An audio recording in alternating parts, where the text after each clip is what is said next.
मेरे प्यारे बच्चों, पाठशाला आर्ट्स क्लासेस की यूट्यूब चैनल में आप सभी लोगों का स्वागत है।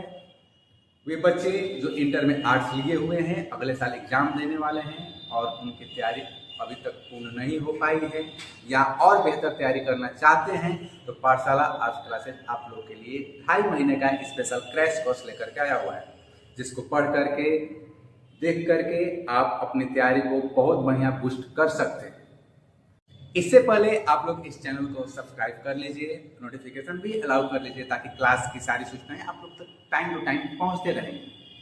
इस क्लास में आप लोग को हिस्ट्री, पॉलिटी, जियोग्राफी, साइकोलॉजी और इकोनॉमिक्स सारे विषयों की तैयारी 2.5 महीने में पूरी कंप्लीट करा दी जाएगी। ठीक है, अभी हम लोग इस क्लास में सबसे पहले प्रीवियस ईयर क्वेश्चन से शुरुआत करेंगे और अभी हम आप लोग के लिए हिस्ट्री का क्वेश्चन प्रीवियस ईयर का लेकर के आए हुए हैं, जिसको आप लोग देख सकते हैं। और आगे की क्लास में हम आप लोग को धीरे धीरे करके chapter wise previous year question, long question भी करवाया जाएगा। ठीक है, जिससे आप लोग की तैयारी को बहुत बढ़िया बूस्ट मिल जाएगा। ठीक है, तो हम लोग आज शुरू करते हैं हिस्ट्री का प्रीवियस ईयर क्वेश्चन। प्यारे बच्चों, पहला क्वेश्चन है 1793 में बंगाल में अस्थायी बंदोबस्त लागू किया गया, तो वहां का गवर्नर जनरल कौन था? आंसर होगा कर्नवालिस। दूसरा क्वेश्चन है 5वीं रिपोर्ट को ब्रिटिश संसद में कब पेश किया गया? आंसर होगा 1813।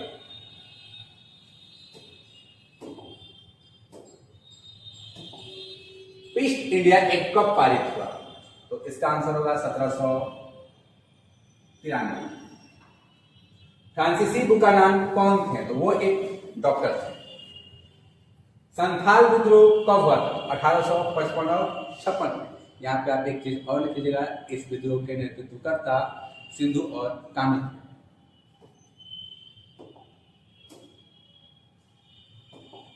अंग्रेजों ने दामिन इको में किस जनजाति को बसाया था? आंसर होगा संथालों। राजमहल की पहाड़ियों से रहने वाले राजमहल की पहाड़ियों में रहने वाले लोगों को पहाड़िया लोग कहा जाता था, जिसको खेदने के लिए वहां पे नई जनजातियों को अंग्रेजों ने बसाया हुए थे, जनजाति संथाल। रैयतवाड़ी बंदोबस्त में भूमि का स्वामी कौन है? रैयत का मतलब होता है किसान, तो भूमि का स्वामी किसान होते हैं। 10 मई 1857 को सिपाहियों ने कहां विद्रोह किया? तो आंसर होगा मेरठ। 1856 में अवध के नवाब वाजिद अली शाह को अंग्रेजों ने किस आरोप में हटाया? तो वो आरोप था कुशासन का आरोप। यह नीति राज्य हड़प नीति के द्वारा यह नीति लाया गया था डलहौसी के द्वारा। उसने अवध के लिए एक शब्द कहा था, यह चेरी एक दिन हमारे गिलास में आकर जरूर गिरेगा। ठीक है, जिसको कुशासन का आरोप लगा करके अवध को हड़प लिया गया। किसे बंगाल आर्मी का पौधा कहा जाता था? तो आंसर होगा अवध। मानव द्वारा सर्वप्रथम किस धातु का उपयोग किया गया? तो आप लोग को याद होगा तांबा। तांबे का प्रयोग हड़प्पा सभ्यता के लोगों ने सर्वप्रथम किया था, इसीलिए उसे हम लोग कांस्ययुगीन सभ्यता भी कहते हैं। सुरतगोई नामक हड़प्पा स्थल कहाँ स्थित है? तो मेरे प्यारे बच्चों, इसका आंसर होगा अफगानिस्तान। और यहाँ पे एक चीज और ऐड करेगा कि सुरतगोई अफगानिस्तान से ही नहर का साक्ष्य मिला हुआ है। तो क्वेश्चन आता है कि नहर का साक्ष्य कहाँ से मिला हुआ है? तो आप लोग कह सकते हैं सुरतगोई। सुरतगोई कहाँ पे है? अफगानिस्तान में। सिंधु घाटी सभ्यता से गोदीवाड़े का साक्ष्य मिले। गोदीवाड़ा डकयार्ड बंदरगाह मिला है लोथल से। मेसोपोटामिया के लेख में मेलुहा किसे कहा गया है?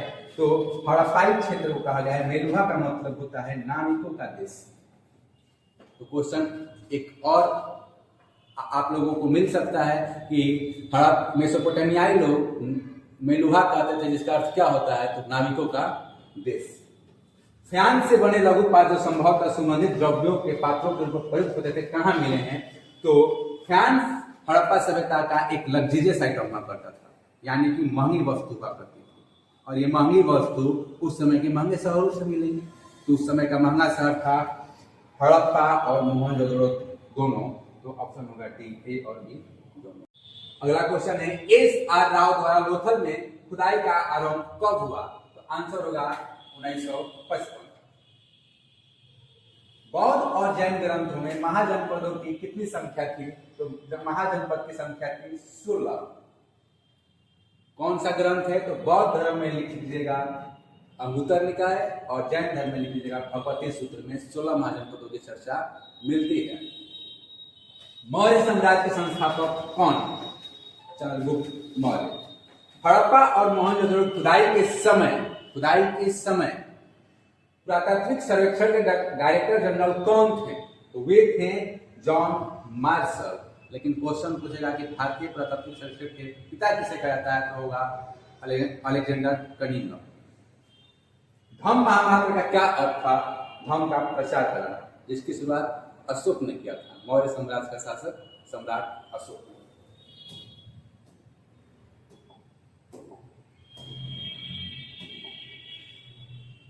अगला क्वेश्चन है बाबू, सितंबर 1942 में आजाद हिंद फौज का गठन किसने किया? वो होंगे मोहन सिंह। इसी आजाद हिंद फौज का नेतृत्व जो है सुभाष चंद्र बोस करते हैं और वहां से दिल्ली चलो का नारा देते हैं, जिसके समय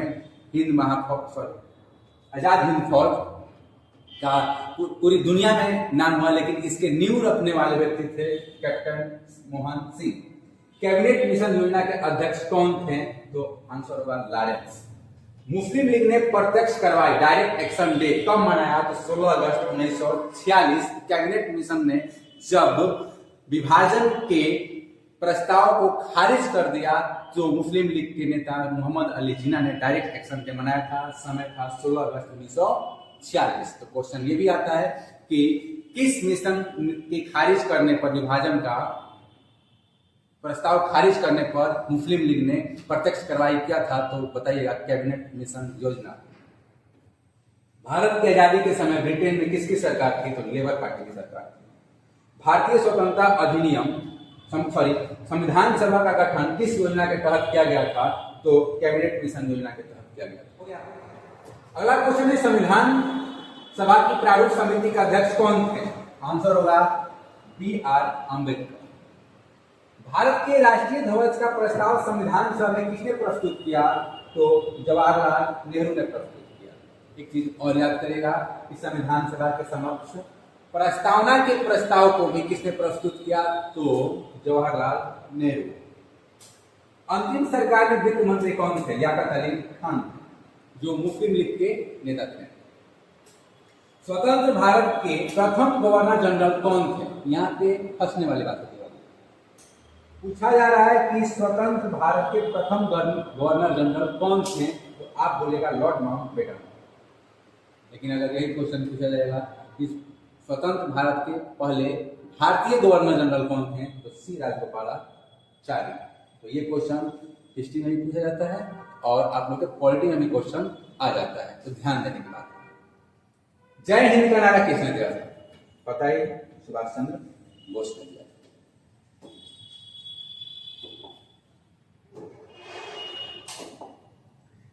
हरिसेन ने प्रयाग प्रस्तुति अभिलेख में किस शासक की प्रशंसा की? तो समुद्रगुप्त। प्रयाग प्रस्तुति अभिलेख इलाहाबाद में है, जो संस्कृत भाषा में लिखा गया है। पूछा जाए किस भाषा में लिखा गया है? तो भाषा भी संस्कृत।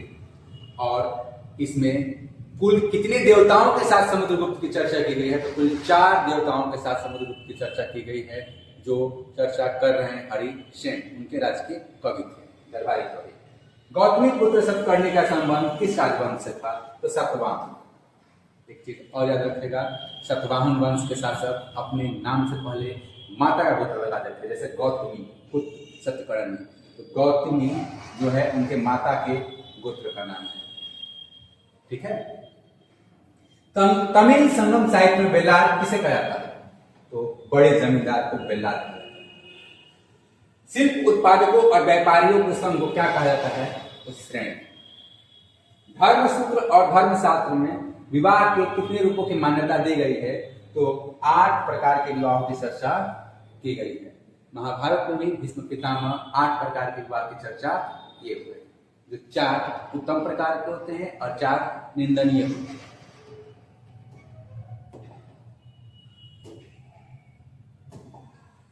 क्वेश्चन है, चीनी यात्री हेनसांग कब भारत आया? तो 7वीं शताब्दी में। ऋग्वेद का संकलन कब हुआ?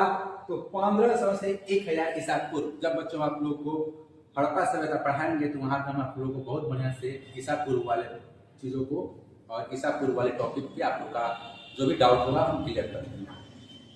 हड़प्पाई लिपि में चिन्हों की कितनी संख्याएं होती हैं? तो कुल 400 चिन्हें मिली हुई है हड़प्पाई स्थलों से। उज्जैनी किस महाजनपद की राजधानी थी? अवंती। कुषाण शासक अपने नाम के आगे कौन सी उपाधि लगाते थे? तो देवपुत्र। और ये कहाँ से सीखे थे? तो चीनी शासकों से सीखे थे ये उपाधि लगाना। ये लोग लगाते थे अपने नाम चीनी शासक स्वर्गपुत्र, और वही कुषाण शासक ने अपने नाम का लगाया देवपुत्र।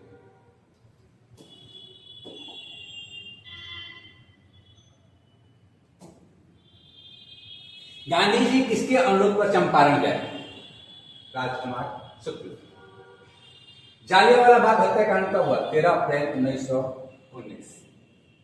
गांधी जी की पुस्तक हिंद स्वराज कब प्रकाशित हुई? तो 1909 प्रकाशित हुई, और इसी में उन्होंने असहयोग आंदोलन के उपायों को सुझाया था। जैसे कि उन्होंने ये बताया इस किताब में कि जो अंग्रेज हैं, ब्रिटिशर्स जो हैं, वो भारतीयों के सहयोग से शासन कर रहे हैं भारत में। अगर वे सहयोग अपना वापस ले लेते हैं तो साल भर के भीतर ही हम लोग आजादी प्राप्त कर सकते हैं। तो हिंद स्वराज में उन्होंने असहयोग आंदोलन या असहयोग करने की बातों पर चर्चा करते हैं गांधी जी, और इस पुस्तक को उन्होंने कब लिखा था? 1919 में। गांधी जी द्वारा शुरू किया गया पहला जन आंदोलन कौन सा था? जन आंदोलन वो था असहयोग आंदोलन। साइमन कमीशन में कुल कितने सदस्य थे? 7 सदस्य।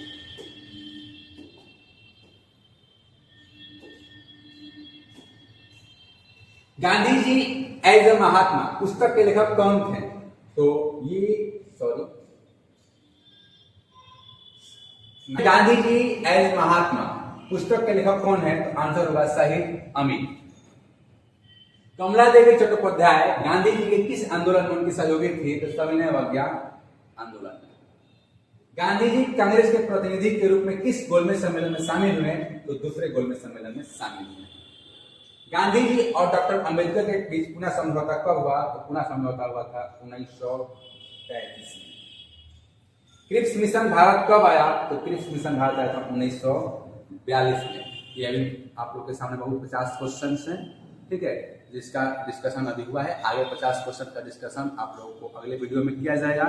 और अभी क्वेश्चंस देख लीजिए, जब चैप्टर वाइज हम आप लोगों को क्वेश्चंस कराएंगे तो हर एक टॉपिक को बहुत बढ़िया से डिफाइन कर देंगे, ताकि आप लोग को समझने में और क्वेश्चन बनाने में कोई प्रॉब्लम नहीं होगी। तो इस वीडियो को एक बार फिर से लाइक करिए, सब्सक्राइब करिए और शेयर करिए। धन्यवाद।